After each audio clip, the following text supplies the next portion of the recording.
Sana ginawa ka na lang santo. Parang santo, papa. Pero mas marumi ka pa sa bakla, kaya keram kamto, papa. Lahat na... Ha? At hindi mo na mahuhugasan niya maruming pagkatao mo ng holy water parang angel of sin. Literal na makasalanan dahil angel na naluklok sa sin! Isa na lang to, tanga. Pero condolence, ha? Tangina, ang sakit naman. Mas masakit pa yan sa pangalawang beses na yan. Mas masakit pa yan si Tito Badang, hawak-hawak yung kamay ko habang nilalamas yung tubol. Ikaw na. At baka tirahin mo ko sa mga isyo ko, tangina, pas na yon. Ikaw nga, para ma-maintain yung career, nagsuko-concert ka sa mga pasyon. Yan ba ang yung passion? Nagrarap sa mga pabasa, yung mabagal na makanta, ginagawa mong pasong? Pinahihirapan mo yung mga matatanda doon, dinadamay mo sa iyong depression. Hinahatak mo pa yung push button ng video okay kahit alam mong depression. Na umamaw, chupapa, umamaw. Hoy bakla, balik tayo sa dating issue ko, this is my fucking right. Sinunod ko lang si Pibos dahil sa opportunity, bite ako ng bite. Di ko inisip kahahantungan ko, fight lang ng fight. Ang problema na damay ko si Glock dahil sa pahype ng pahype. Nang dahil sa kasikatan, nagpauto ako, that's fucking life. That's fucking life. Sinunod ko lang si Pibos, tangina, that's fucking tight. Pero yung, dahil... At huwag mo ko sinasabihan na pangit ako, kaysa walang kwentang rapper, pangit yung papaya. Okay lang sa akin yan, pero lahat ng mga nagsabi sa akin yan, mga nagandamatay na. Yung 5, nabangga ng truck, basag yung mga muka. Yung 3, hinagisa ng abusep ng granada, putol yung mga paa. Kaya Apex, huwag kang mag-alala, kalma ka lang. Darating ka rin dyan. Di ba galing kang hospital niyan? Pero sa akin, kahit unggoy ang itawag mo sa akin. Dahil ako lang naman na yung matching na napakain sa girlfriend mo na mataba kung saging. Hinigit-higit ko yung bulbul niya na parang hinigit-higit ko yung bulbul niya na parang sumasayaw na baging. Dahil yung dalawang suso niya ginawa kong sanga na parang magdamag ako naglambitin na parang unggoy, unga, ano. Nabubuli na ba kita? Baka At anong sinasabi mo na kung saan sila kumakain, doon ka tumatae? Ako, kung saan ka tumatae, doon naman ako nagtatapo ng mga tae. Ikaw na bet ng mundo. Sige nga, pabilibin mo lahat ng mga walang bilib sa'yo. Mamatay ka ng walang dahilan, tapos bigla ka maimbalsa mo. Kaya harap ang pakinggan yung PPAP, I have a pen, I have a apple, pakyo ka men.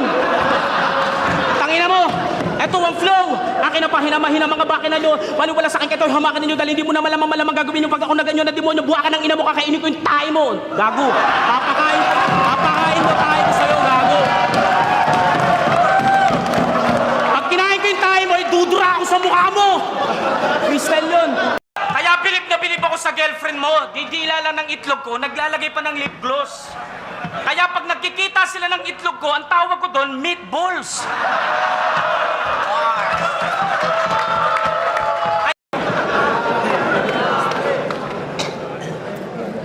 Para may handa kayo pag nag-eyeball kayong mga group, fake MC, fake rapper, you only know and flipped up as a fake poet.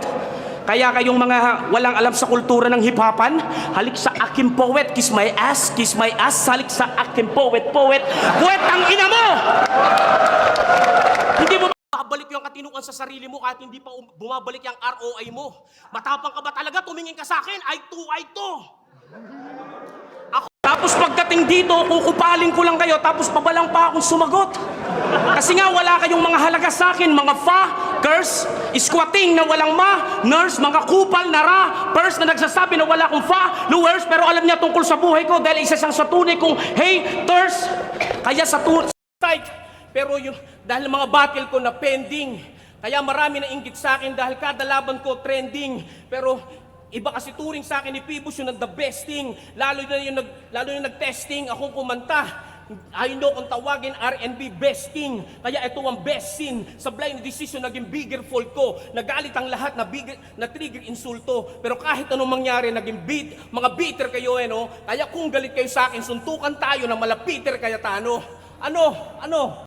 Pero ayon sa 10 utos, mahalin mo ang kaaway mo. Pero pag hinampas mo ko, hahampasin kita ng tubo sa ulo. Pag binato mo ko ng tae, babatuhin kita ng inidoro. Pag binato mo ko ng tinapay, Sasaluhin kita ng Coke Zero para magmeriendahan na tayo. Ano mo yung mga amo mo, si Looney at si Abra. Dahil pag may nabwisit sa kanila at basagin ang muka, parang si Enigma. Kaya hugasan. Dahil para sa akin, balang araw, para akong billboard na tinitingala. At para sa akin, ang taong inaapi, pinagpapala. Kaya kung ano man ang meron kay, wala ako. Ngunit ang meron ako'y wala ka. Pero ang meron sa puso ko, puma. Na kapag nasaktan ay puma. Na kapag nagalit ay puma. Na kapag napahiya ay puma. Sa madalit sabi, pumapatay na. Iraulo ka talaga. Pero medyo smart ka. Ako smart din. May globe pa nga, TM at dito. Pero sa bahay nyo, mayaman ka, kaya may sarili kang mundo. Angal pa ng angal kapag hindi masarap ang ulam mo. Wala ka naman trabaho. Alam mo, para masarap ang ulam mo, ulamin mo yung katulong mo. O isa sa dancer dito. O iho, mag-ingat ka ha. Pag aalis ka, iwan mo sa akin yung girlfriend mo si Basya ha. Kakantutin ko siya. Ganto oh. Ganto oh. Ganto. To.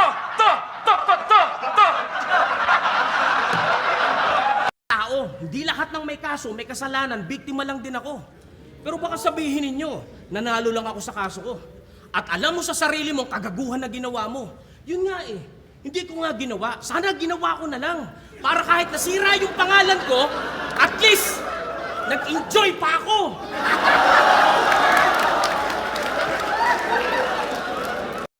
At ano sinasabi mo, pinaluhod mo si Kristo? Ano ka, manunuli? Pinaluhod mo mga nagsisimba sa simbahan? Ano ka, pare? Alam mo makapal-kapal yung palad ko dahil dati ako magsasaka.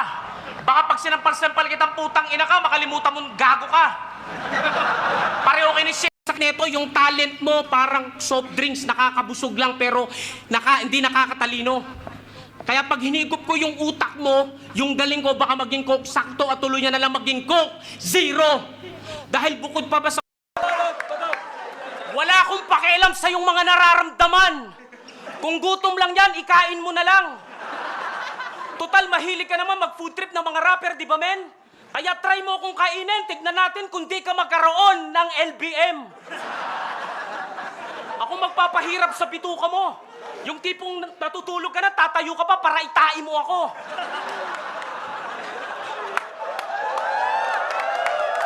Makita lang kitang rumerespeto sa kapwa mo, masaya na ako. At higit sa lahat, makita lang kita nagpakumbaba sa burat ko, masaya na ako. Kasi ang gusto ng burat ko, yung kapal ng labi mo. Hirap ako, halos ibigay mo laman ng bangko mo. At hindi ka pa maramot, muntik mo pa ibigay sa akin yung girlfriend mo. Pero ay... Hoy, Chinito Lacasyano! Bakit ka lumaban dito? Para pag nanalo ang bahay ipasimento? Ikaw lang yung umapak ng barko na walang pera sa bangko. Kala ko ba naman simento? Momento mo to. Rapper na...